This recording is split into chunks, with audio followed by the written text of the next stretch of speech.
गौतम बुद्ध के अनुसार 15 रहस्यमय तरीके, जिन तरीकों को आप अपनी रोजमर्रा की जिंदगी में अपना के अपनी खुद की वैल्यू बहुत बढ़ा सकते हैं और समाज में आपकी इज्जत इसकी वजह से बहुत बढ़ जाएगी। लोग आपसे बात करने के लिए तरसेंगे। इन 15 तरीकों को बताने के बाद हम आपको गौतम बुद्ध की एक रहस्यमय कहानी बताएंगे, जो कहानी को सुनने के बाद आपको यह पता चल जाएगा कि मन को कैसे नियंत्रित करना है और मन क्या है। तो चलिए उन 15 तरीकों के बारे में जानते हैं। कुछ लोग हमेशा सोचते रहते हैं कि लोगों के बीच अपनी वैल्यू कैसे बढ़ाएं, क्योंकि उन्हें हमेशा लगता है कि कोई भी उन्हें सीरियसली नहीं सुनता और उनकी इज्जत नहीं करता। तो हम आपको बताएंगे कि समाज में अपनी इज्जत कैसे बढ़ाएं। इस वीडियो को देखने के बाद आपको किसी से पूछने की जरूरत ही नहीं पड़ेगी कि लोगों के बीच खुद की इज्जत कैसे बढ़ाएं। वो कहते हैं ना कि इज्जत गंवाने में सिर्फ कुछ घंटे लगते हैं, लेकिन इज्जत बनाने में काफी समय लग जाता है। ये समय महीनों में भी हो सकता है और सालों में भी। जिस व्यक्ति को समाज में इज्जत नहीं मिलती, वह हमेशा अप्रसन्न रहता है और मानसिक रूप से कमजोर भी होता जाता है। इसलिए इस बात का पता होना बहुत ही जरूरी है कि सोसाइटी में अपनी वैल्यू कैसे बढ़ाएं, ताकि आप खुद में सुधार करके ऐसा करने में कामयाब हो पाएं। कुछ लोग वैसे तो अच्छे खासे होते हैं, लेकिन उन्हें अपने खुद के महत्व का पता ही नहीं होता। अगर वो खुद में थोड़ा सा भी सुधार कर लें तो उनकी वैल्यू काफी ज्यादा बढ़ सकती है।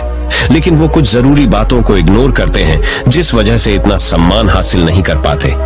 यहाँ हम आपको स्वयं की वैल्यू बढ़ाने के जो उपाय बताएंगे, उन्हें मानकर एक ऐसा आदमी भी अपनी खास इज्जत बना सकता है जिसमें फिलहाल कोई भी खूबी ना हो। किसी भी व्यक्ति को अगर सम्मान न मिले तो वह हीन भावना का शिकार हो सकता है। लेकिन जैसा कि हमने आपको बताया, इज्जत कमाने में समय लगता है। सिर्फ ये सोचने से कुछ नहीं होगा कि सोसाइटी में अपनी इज्जत कैसे बढ़ाए। आपको इसके लिए समर्पित होना पड़ेगा। चलिए जानते हैं कि अपनी खुद की वैल्यू बढ़ाने के लिए क्या करें। पहला उपाय, अपनी पर्सनैलिटी डेवलप करें। बेढंग तरीके से रहने वाले व्यक्ति को लोग कभी भी इतनी इज्जत नहीं देते। जो लोग साफ सुथरे और फिट रहते हैं, उन्हें लोग अलग ही नजरिए से देखते हैं। इसलिए सबसे पहले अपने व्यक्तित्व में सुधार लाने की कोशिश करें। अच्छी पर्सनैलिटी कैसे बनाएं? हमेशा नहाए धोए रहें, अच्छे कपड़े पहने और अपनी दाढ़ी व बालों को सेट करके रखें। सबसे पहली चीज आपका दिखावा ही होता है। आप चाहे कितने ही ज्ञानी क्यों ना हो, अगर ढंग से साफ सुथरे नहीं रहते तो लोग आपको इग्नोर करना ही बेहतर समझते हैं।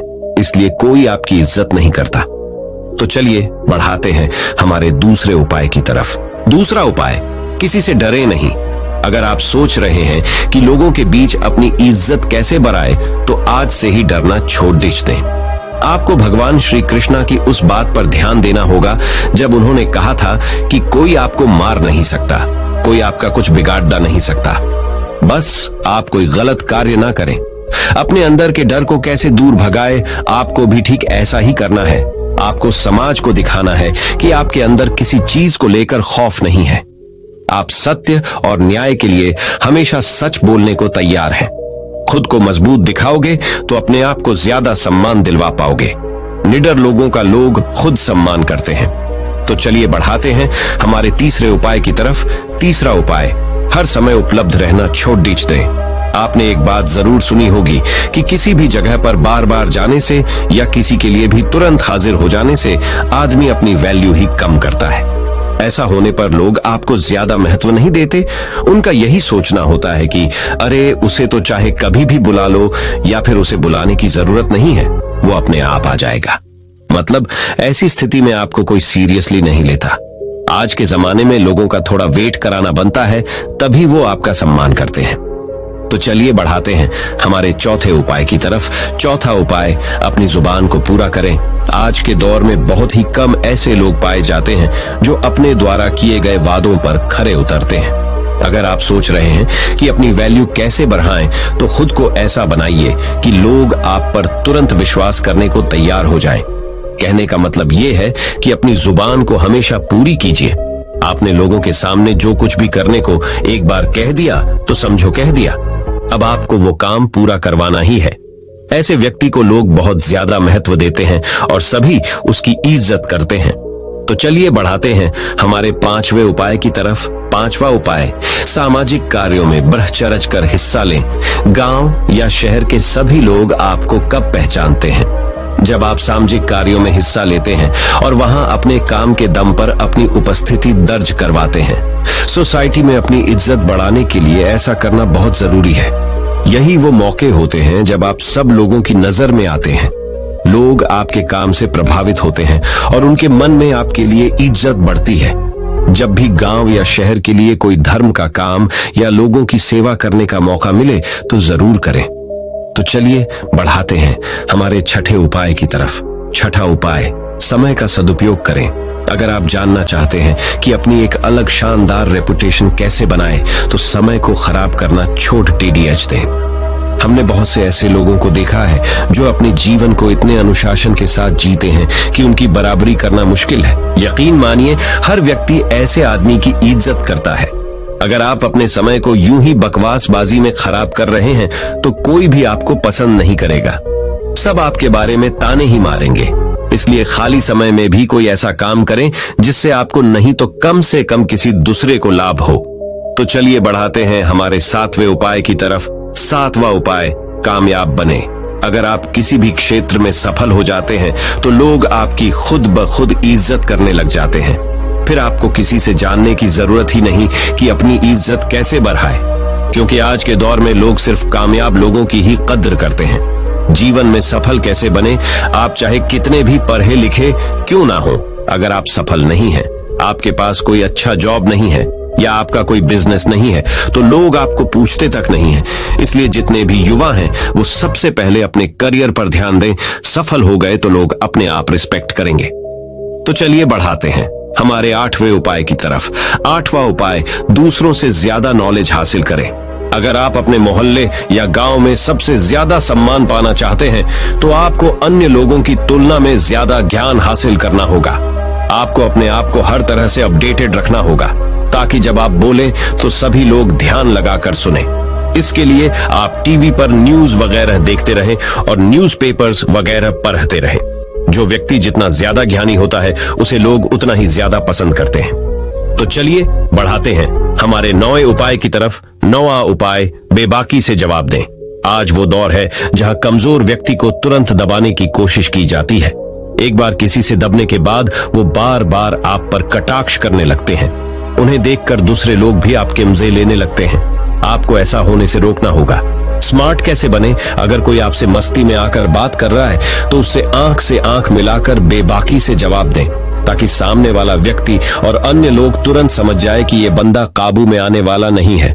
आजकल अपनी इज्जत खुद करवानी पड़ जाती है। तो चलिए बढ़ाते हैं हमारे 10वें उपाय की तरफ। 10वां उपाय, अपने टैलेंट को शो कीजिए। कुछ लोग वैसे तो हर वक्त सोचते रहेंगे कि अपनी वैल्यू कैसे बढ़ाएं, लेकिन उसके लिए जो जरूरी कदम है वो नहीं उठाते। जी हाँ, लोग इज्जत करते हैं टैलेंट की, किसी व्यक्ति की नहीं। वो दौर गया जब आदमी की इज्जत की जाती थी। आज के जमाने में इज्जत हासिल करने के लिए आपको अपने अंदर छुपे हुनर को लोगों को दिखाना होगा, तभी तो लोग आपको खास समझेंगे। इसलिए आपके अंदर जितने भी अच्छे गुण और हुनर हैं उन्हें लोगों के सामने बाहर निकालिए। 11वां उपाय, अपनी सुख सुविधा पर खर्च करें। आजकल जमाना दिखावे का है। अगर आप सिर्फ पैसे कमाकर जमा करते रहेंगे लेकिन उनका उपयोग बिल्कुल भी नहीं करेंगे तो लोग आपको कंजूस कहेंगे। ऐसे में रिस्पेक्ट करना तो दूर, लोग आपको कंजूस कहकर आपका मजाक बनाते हैं। आपके पास पैसा है तो लालच करना ठीक नहीं। अपने पैसे से कुछ ऐसे काम करिए या ऐसी चीजें खरीदिए जिससे आप लोगों का ध्यान अपनी तरफ खींच पाए। अगर लोगों को लगेगा कि आप वाकई लाइफ को एंजॉय कर रहे हैं तो लोग आपके प्रशंसक बन जाएंगे। तो चलिए बढ़ाते हैं हमारे 12वें उपाय की तरफ। 12वां उपाय, महिलाओं की इज्जत करें। समाज में महिलाओं का भी स्थान होता है। अगर आप चाहते हैं कि अपनी अच्छी रेपुटेशन कैसे बनाएं, तो महिलाओं की इज्जत करना सीख लें। याद रखें, महिलाओं द्वारा की गई पब्लिसिटी बहुत ही जल्द आपके एरिया में फैल जाती है। अगर आप सभी महिलाओं की इज्जत करेंगे तो आपके गांव में बात फैलेगी कि आप वाकई एक सम्माननीय और अच्छे व्यक्ति हैं। वहीं अगर आप महिलाओं की नजर में गिर गए तो अपनी इज्जत बढ़ाने के बारे में सोचना भी मत, क्योंकि फिर ये काम लगभग असंभव हो जाएगा। तो चलिए बढ़ते हैं हमारे 13वें उपाय की तरफ। 13वां उपाय कुछ अलग करके दिखाएं। खुद की वैल्यू बढ़ाने के तरीके। टिप्स तो कई हैं, पर ये वाला एक ऐसा तरीका है जो एक झटके में आपकी इज्जत बढ़ा सकता है। जी हाँ, साधारण जीवन तो सभी जीते हैं और ज्यादातर लोग बस खुद के लिए ही जीते हैं। अपने सपने को कैसे पूरा करें? आप अपने जीवन में कोई ऐसा काम कीजिए जिसे सब याद रखें और लोगों के बीच आपकी साख बन जाए। आप किसी भी क्षेत्र में अपने गांव या शहर का नाम रोशन कीजिए, या फिर कोई धर्म का ऐसा काम कीजिए जिससे गरीब लोगों को लंबे समय तक फायदा मिले। उपाय 14वां, अपनी कमजोरी किसी को ना बताएं। एक मजबूत इंसान वो होता है जो अपने दुख को खुद अकेला झेलता है, लेकिन खुशियों को सबके साथ बांटता है। ऐसा व्यक्ति वास्तव में इज्जत का हकदार होता ही है, क्योंकि ये एक खास गुण है जो सब में नहीं होता। आजकल लोग दूसरे लोगों की कमजोरी पकड़ने के चक्कर में लगे रहते हैं ताकि उन्हें घेरा जा सके और लोगों के बीच उसकी खिल्ली उड़ाई जा सके। आपको ध्यान रखना है कि अपनी कमजोरी को खुद तक ही सीमित रखें, अन्यथा लोग आपकी उसी कमजोरी को निशाना बनाएंगे। तो चलिए बढ़ाते हैं हमारे 15वें उपाय की तरफ। उपाय 15वां, सबके साथ प्यार से रहें। इज्जत उसी व्यक्ति की होती है जो खुद दूसरों को इज्जत देता है। अगर आप सबके साथ लड़ ढाई झगड़ा करते रहेंगे तो समाज में आपकी छवि खराब होगी और कोई भी आपका सम्मान नहीं करेगा। अच्छा व्यवहार एक बहुत बड़ी चीज होती है जो अनपढ़ और गरीब व्यक्ति को भी इज्जत दिलवा देता है। चाहे कोई छोटा हो या बड़ा, सबके साथ प्रेम के साथ बात करें। उनके साथ जब भी समय बिताएं, हंसते मुस्कुराते रहें। इस तरह से हर व्यक्ति आपके व्यवहार से प्रभावित होकर आपकी इज्जत करेगा।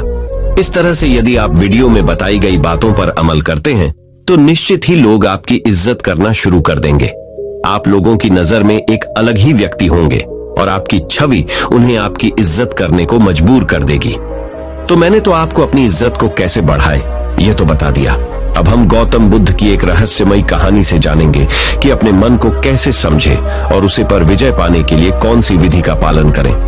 तो चलिए कहानी की शुरुआत करते हैं। दोस्तों, एक बार एक व्यक्ति बुद्ध के पास आता है और उनसे पूछता है कि बुद्ध, अपने मन को काबू में करने और उसे समझने का पहला चरण क्या है और इसके लिए हम कहां से शुरुआत करें कि हमारा मन हमारे वश में आ जाए। बुद्ध मुस्कुराते हैं और उसका उत्तर देते कि अपने मन को समझने का पहला चरण है इसके द्वारा दिए गए लालचों की व्यर्थता को देख लेना। जिस इंसान ने अपने मन के द्वारा दिए गए लालचों की व्यर्थता को देख लिया, उसने इससे मुक्त होना शुरू कर दिया। और उसके बाद वह व्यक्ति बुद्ध से पूछता है कि हमारा मन जो हमें लालच देता है उसके व्यर्थता को कैसे देखा जाए। बुद्ध कहते हैं, अपने अनुभव से मनुष्य जिस भी गलत कार्य को अति में करता है उससे उसे दुख मिलता है और यही दुख उसका अनुभव है और यही अनुभव उसके रूपांतरण का कारण बन सकता है। जिसने देख लिया और वास्तव में देख लिया कि नशा करना केवल दुख है, उसने नशे से मुक्त होना शुरू कर दिया। जिसने देख लिया कि ईर्ष्या केवल खुद को जलाती है और वास्तव में देख लिया, उसने ईर्ष्या से मुक्त होना शुरू कर दिया। तुम्हारा ये देख लेना कि मन लालच तो हमेशा तुम्हें तृप्ति का देता है, लेकिन लगता यह तुम्हें सदैव अतृप्त है और यही अपने मन को समझने का पहला चरण है। कहानी को आगे बढ़ाने से पहले आपको इस एक प्रश्न को समझना आवश्यक है और वो प्रश्न है कि आप अपने मन को वश में करना क्यों चाहते हैं। क्योंकि आपने यह अनुभव कर रखा है कि आपका मन आपको दुख देता है, पर क्योंकि आपको आपके मन के लालच बहुत बड़े सुहावने लगते हैं, इसीलिए आप इन लालचों के पीछे छुपे हुए दुखों को नहीं देख पाते। सिर्फ अपने दुखों को देख लेने से आपका मन आपके वश में नहीं हो जाएगा। उसके लिए आपको दूसरा चरण क्या है यह समझना होगा। वह व्यक्ति बुद्ध से पूछता है कि बुद्ध, यदि कोई व्यक्ति यह जानता है कि उसके मन के लालचों के कारण उसके जीवन में दुख है, तो क्या इसका अर्थ यह है कि वो व्यक्ति पहले चरण पर है? और यदि वह व्यक्ति पहले चरण पर है तो दूसरे चरण पर कैसे जाएगा? बुद्ध कहते हैं कि उस व्यक्ति को खोज पर निकलना होगा, किसी ऐसे व्यक्ति की खोज पर जो अपने मन से मुक्त हो चुका है और जिसने अपने मन को जान लिया है, क्योंकि तुम्हारा मार्गदर्शन वही कर सकता है जो उस जगह पर पहुंचा हुआ है और जहां तुम जाना चाहते हो। दोस्तों, यहाँ पर एक बात समझनी आवश्यक है कि खोज पर निकलने का अर्थ ये नहीं है कि आप सन्यासी बन जाएं, बल्कि खोज पर निकलने का अर्थ ये है कि कोई ऐसा व्यक्ति खोजना जो आपका मार्गदर्शन कर सके। अब यहाँ पर प्रश्न ये उठता है कि ऐसे व्यक्ति को कहाँ पर खोजें? क्योंकि आस पड़ोस में तो सभी लोग अशांत भरे पड़े हुए हैं। मैं और आप इस इंटरनेट के बदौलत ही जुड़े हुए हैं। अगर इंटरनेट नहीं होता तो क्या आप मेरे इस वीडियो को देख पाते? नहीं ना। दोस्तों, तो चलिए कहानी में वापस लौटते हैं और अच्छे से जानते हैं कि अपने मन को समझने का दूसरा चरण क्या है। वह व्यक्ति बद्ध से पूछता है कि उस व्यक्ति की पहचान क्या है, जिसने अपने मन को समझ लिया है और जिसने खुद को जान लिया हुआ है, क्योंकि हर व्यक्ति यह दावा करता है कि वह ज्ञानी और बुद्धिमान है। लेकिन वास्तव में ज्ञानी कौन है, वह कैसे पता लगेगा? बुद्ध कहते हैं कि यही तीसरा चरण है, और वो चरण है सुनकर। सुनना ही अपने मन को समझने का तीसरा चरण है।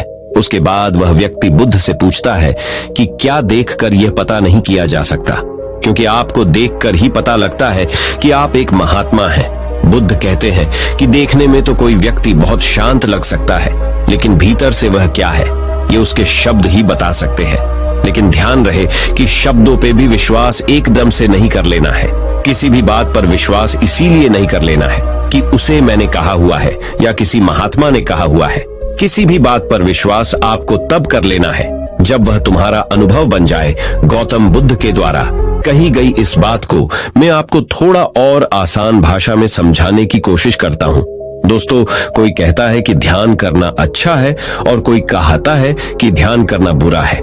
ये दोनों ही अतिया है। अगर आप अभी ध्यान को अच्छा मानते हैं तो आप बहुत जल्द ही उसे बुरा मानने लग जाएंगे, और यही हमारे मन की चाल है। तो अब आपके मन में सवाल उठा होगा कि कैसे? तो उसका उत्तर ये है कि ध्यान की शुरुआत में आपको आनंद नहीं मिलेगा, बल्कि बोरियत महसूस होगी। और आपका विश्वास क्या था कि ध्यान अच्छा है, लेकिन आपको अनुभव क्या हो रहा है कि ध्यान बोरियत भरा है। तो धीरे धीरे आपका विश्वास बदलने लगेगा। पहले आप ध्यान को अच्छा मानते थे, लेकिन अब आप ध्यान को बुरा मानने लग जाएंगे। आप एक अति से दूसरे अति पर पहुंच जाएंगे, और यही हमारे मन की चाल है। हमारा मन हमें अतियों में ही भटकाता रहता है, और अगर आप ध्यान को बुरा मानते हैं तो आप कभी भी ध्यान करेंगे ही नहीं। अब कहानी में वापस लौटते हैं और अच्छे से समझते हैं कि अपने मन को समझने का तीसरा चरण क्या है। बुद्ध कहते हैं कि किसी भी बात पर विश्वास तब तक नहीं करना है जब तक वह तुम्हारे विवेक की कसौटी पर खरी नहीं उतर जाए, और इसके लिए कर्म करना आवश्यक है, और कर्म ही अपने मन को समझने का चौथा चरण है। अगर आप धन कमाना चाहते हैं तो आपको सही दिशा में कर्म करना आवश्यक है। ठीक उसी प्रकार अगर आप खुद को जानना चाहते हैं तो आपको सही दिशा में कर्म करना आवश्यक है। वह आदमी बुद्ध से पूछता है कि सही दिशा में कर्म करते वक्त आदमी क्या गलती कर सकता है। बुद्ध कहते हैं कि केवल दो गलतियां कर सकता है। पहली गलती है शुरुआत ना करना, और दूसरी गलती है पूरा रास्ता तय न करना। और इन दोनों गलतियों के पीछे हमारे मन की चाल होती है। कोई सोचता है कि मैं शुरुआत कल से करूंगा, और कोई सोचता है कि शायद मैं सफल न हो पाऊं। इन दोनों ही गलतियों को व्यक्ति जागरूकता की कमी के कारण करता है। बिना जागरूकता के व्यक्ति का मन उसे सही दिशा में चलने ही नहीं दे सकता, और जागरूकता ही अपने मन को समझने का पांचवा चरण है। इसीलिए दिन के हर एक क्षण को जागरूकता के साथ जियो।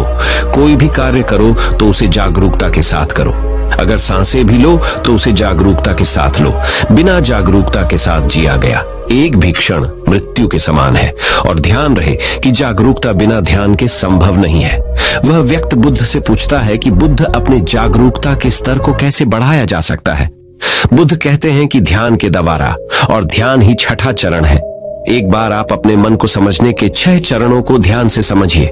अपने मन को समझने के 6 चरण कौन कौन से हैं? चलिए जानते हैं। पहला चरण, थोड़ी जागरूकता के साथ ये देख लेना कि ये मन ही दुख के बीज बोता है। दूसरा चरण, किसी ऐसे व्यक्ति को खोजना जो मन से मुक्ति पाने का मार्ग बता सके।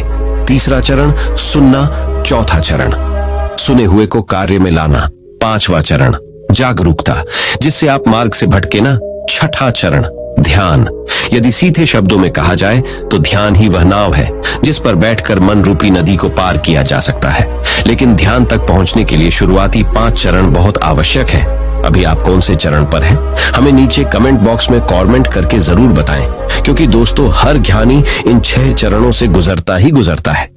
दोस्तों अब जानते हैं कि अपने मन को अपना सेवक कैसे बनाएं, एक सच्ची कहानी से। तो चलिए कहानी को शुरू करते हैं। एक बार एक राज दरबार में एक कलाकार आता है और इस कलाकार की खासियत ये थी कि जब भी यह कलाकार अपनी कलाकारी दिखाता तो ऐसा कोई भी व्यक्ति नहीं होता था जो इसके कलाकारी को देखकर हंसे ना। बड़े बड़े राजा महाराजा इस कलाकार की कलाकारी को देख हंसते हंसते लौट पौट हो जाते थे, लेकिन इस बार वह कलाकार एक गंभीर राजा के दरबार में था। इसीलिए लोगों को यह संदेह था कि कहीं वो इस बार असफल न हो जाए। वह कलाकार अपनी कलाकारी दिखानी शुरू करता है और वही होता है जो हर बार से होता आ रहा था। राजा का हंसते हंसते बुरा हाल हो जाता है। वह राजा उस कलाकार को कलाकारी देख इतना प्रसन्न होता है कि वो इस कलाकार को मुंह मांगा इनाम देने के लिए तैयार हो जाता है। हमें यह बात हमेशा याद रखनी चाहिए कि अधिक खुशी में लिए गए फैसले अक्सर गलत साबित होते हैं। राजा उस कलाकार से कहता है कि मांगो जो भी तुम मांगना चाहते हो, मैं तुम्हारी कलाकारी से बहुत प्रसन्न हूँ।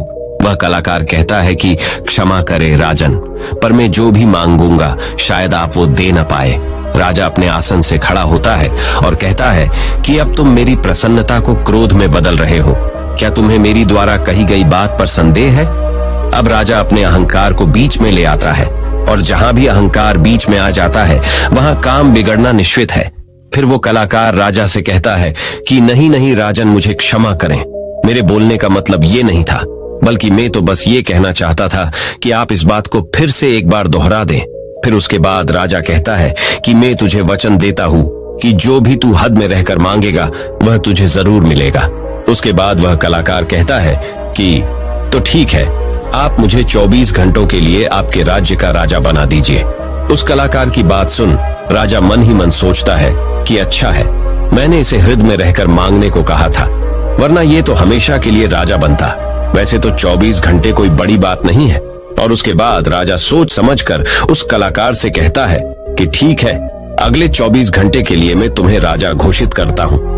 राजा बनने के 1 घंटे के अंदर ही वह कलाकार, जो कि अब राजा बन चुका था, वह पुराने राजा को फांसी पे चढ़ा देता है और दूसरे घंटे में वह पुराने राजा के सभी भरोसे मंद लोगों को हटाकर अपने भरोसे मंद लोगों को रख लेता है। आप में से बहुत सारे लोग उस राजा को मूर्ख समझ रहे होंगे, परंतु मैं आपको बताना चाहता हूं कि वह राजा कोई और नहीं बल्कि आप है और वह कलाकार आपका मन है। आपका मन आपको थोड़ी सी खुशी क्या दे देता है कि आप उसके पीछे पीछे हो लेते हैं। जो वही कहता है वही आप करते हैं और बाद में आपके हाथ में केवल पछतावा ही लग जाता है। किसी भी चीज का मजा लेना समस्या नहीं है, बल्कि इस मजे में ही डूब कर अपनी सूध बूध खो देना समस्या है। अब दूसरे प्रश्न का उत्तर समझिए, हम अपने मन को काबू में कैसे करें, अपने मन को कैसे नियंत्रित करें। दोस्तों, हमारा मन हमसे सिर्फ बुरे काम ही नहीं करवाता, बल्कि यह आपसे अच्छे काम भी करवाता है। मैं आपको एक उदाहरण देकर समझाता हूँ। जब आप ईर्ष्या का सहारा लेते हैं तब आपका मन बुरे काम करता है, और जब आप क्रोध का सहारा लेते हैं तब आपका मन बुरे काम करता है। जब आप मोह, अहंकार और लालच जैसे बुरी चीजों का सहारा लेते हैं तब आपका मन आपसे बुरे काम करवाता है, और जब आप प्रेम, दया और कृतज्ञता जैसी अच्छी भावनाओं का सहारा लेते हैं तब आपका मन अच्छे काम करता है। इसलिए समस्या मन नहीं है, बल्कि मन का इस्तेमाल किस तरह से किया जा रहा है। यह समस्या है गौतम बुद्ध ने जागरूकता को इतना महत्वपूर्ण इसलिए बताया हुआ है क्योंकि जागरूकता के द्वारा ही अपने मन को नियंत्रित कर सकते हैं। मन को नियंत्रित करने का मतलब यह नहीं है कि आपके मन में नेगेटिव विचार आने ही बंद हो जाए। मन को नियंत्रित करने का सही मतलब यह है कि आपका कोई भी विचार आपको विचलित ना कर पाए। विचलित होने का अर्थ सिर्फ परेशान होना नहीं है, बल्कि खुश होना भी होता है। बहुत ज्यादा खुश होना समस्या नहीं है, परंतु उस खुशी में कोई निर्णय लेना समस्या है। उदाहरण, किसी से कोई वादा कर देना। ठीक उसी प्रकार बहुत ज्यादा दुख होना समस्या नहीं है, बल्कि इस दुख के कारण कोई निर्णय लेना समस्या है। उदाहरण, आत्महत्या करना। अगर आप बड़े जागरूकता के साथ ये देख पाए कि सुख और दुख, इन दोनों की अति में कोई भी निर्णय लेना दुख और पीड़ा को जन्म देता है, तो आप आंख बंद करके सुख के पीछे नहीं भागेंगे। और अगर आप सुख के पीछे नहीं भागेंगे तो दुख आपके पीछे नहीं भागेगा, क्योंकि ज्यादातर लोग जिसे सुख समझते हैं वह दुख की परछाई है। अब लोग इस बात का यह अर्थ निकाल लेंगे कि हमें सुख का आनंद नहीं लेना चाहिए, जबकि यह निष्कर्ष बिल्कुल गलत है। अगर आप सुख और दुख, इन दोनों की अति में कोई निष्कर्ष नहीं निकालते हैं तो आप वही रहते हैं जहां आपको रहना चाहिए, मध्य बिंदु पर। जिसकी बात हर बार बुद्ध कहते हैं। मैं आपको मन के बारे में एक खास बात बताता हूं। आपको ऐसा कब लगता है कि आपको अपने मन को वश में करना चाहिए? मैं आपको बताता हूं, जब आप वो काम कर रहे होते हैं जो काम करना आपके लिए सही नहीं होता है, तब आपको महसूस होता है कि आपको अपने मन को अपने वश में करना चाहिए, मगर आप वो काम फिर भी करे जाते हैं क्योंकि आपको उस काम को करने में मजा आता है। उदाहरण के लिए चुगली करना। आपको पता है कि चुगली करने से आपको कुछ भी फायदा नहीं होगा, फिर भी आप चुगली करते हैं क्योंकि चुगली करने में शुरुआत में मजा आता है, परंतु धीरे धीरे ही आपको पता चलता है कि आप अपने ही नजरों में छोटे बन गए हो। दोस्तों, गौतम बुद्ध के द्वारा दिया गया यह सूत्र मैं आपको आज बताता हूँ जो आपकी जिंदगी बदल सकता है, और वो सूत्र है, जिन कामों को करने में शुरुआती बहुत मजा आए तो वह काम आपके लिए हानिकारक है। उदाहरण के तौर पर फनी और गंदे वीडियो देखना, वेब सीरीज, जंक फूड खाना और सुबह देर से उठाना इत्यादि। और जिन कामों को शुरुआती में करने में कम मजा आता है या बोरियत महसूस होती है, वो काम आपका जीवन बदल सकता है। उदाहरण के लिए किताबें पढ़ना, व्यायाम करना, सुबह जल्दी उठना, ध्यान करना और इंटरनेट का सही इस्तेमाल करना इत्यादि। हमें ये समझना चाहिए कि हमारा मन केवल बुरे कामों में ही नहीं लगता, क्योंकि बुरे काम करते वक्त शुरुआती में ही मजा होता है, और अच्छे कामों में यह देर से लगता है, क्योंकि अच्छे कामों में मजा देर से मिलता है। इसलिए मजे के पीछे न भागे, बल्कि सही काम के पीछे भागे। सफलता आपको निश्चित मिलेगी। दोस्तों, अब मैं आपको अपने मन को कंट्रोल करने का प्रैक्टिकल तरीका क्या है ये बताने वाला हूँ, इसीलिए वीडियो को ध्यान से अंत तक अवश्य देखिए। दिमाग को कंट्रोल कैसे करें, जानिए मन को कंट्रोल करने का प्रैक्टिकल तरीका। दोस्तों, ज्यादातर लोग ये सोचते हैं कि मन को कंट्रोल करना मुश्किल है, और ये बात सच है केवल उन लोगों के लिए जिन्हें ये पता नहीं है कि मन क्या है और ये कैसे कार्य करता है। जो लोग जानते हैं कि मन क्या है और ये कैसे कार्य करता है, उनके लिए अपने मन को कैसे नियंत्रित करना आसान है। तो आइए सबसे पहले ये समझते हैं कि मन क्या है और ये कैसे कार्य करता है। मन क्या है और ये कैसे कार्य करता है? हमारा मन दो हिस्सों में बटा हुआ है, पहला चेतन मन और दूसरा अवचेतन मन। चेतन मन को हम सब बुद्धि के नाम से जानते हैं। ये हमारे भीतर एक फिल्टर की तरह काम करता है। जो भी जानकारी हमारे अंदर जाती है उसे यह जांचता और परखता है।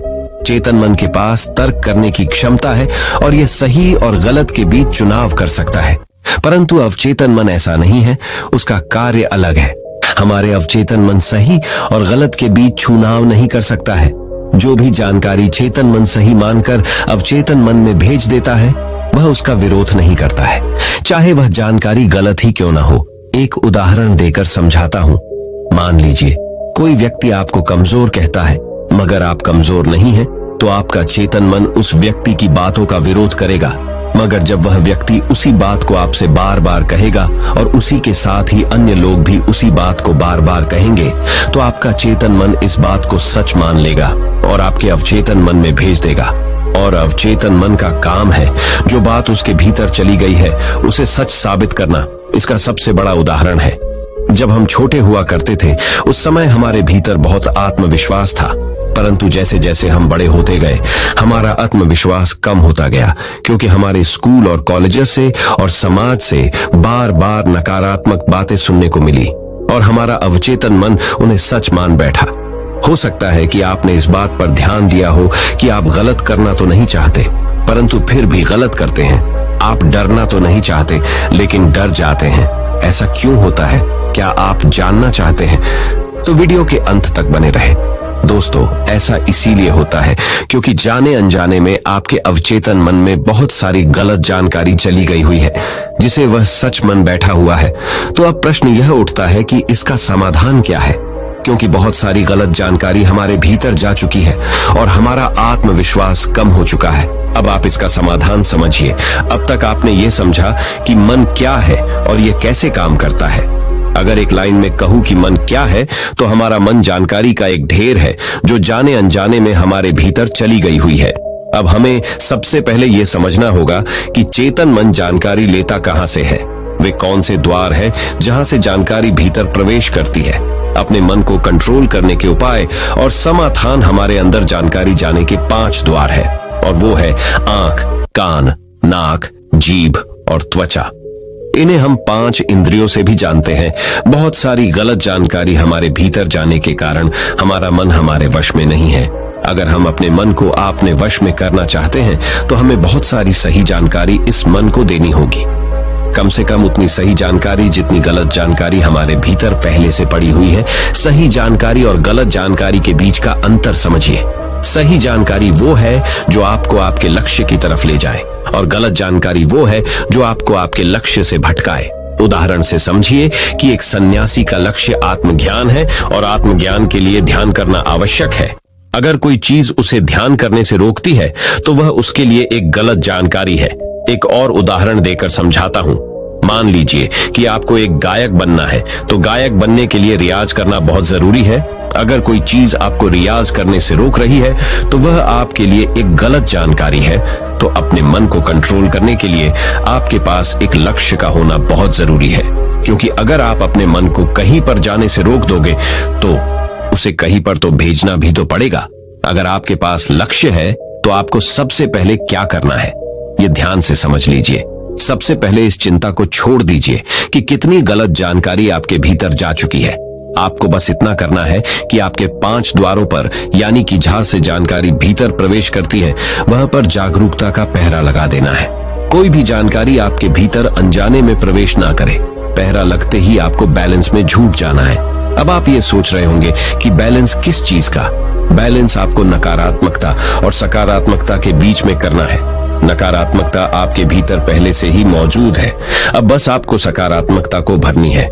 आपको एक बात जान लेनी चाहिए कि सकारात्मकता नकारात्मकता को मिटा देती है, जिस प्रकार रोशनी अंधेरे को मिटा देती है।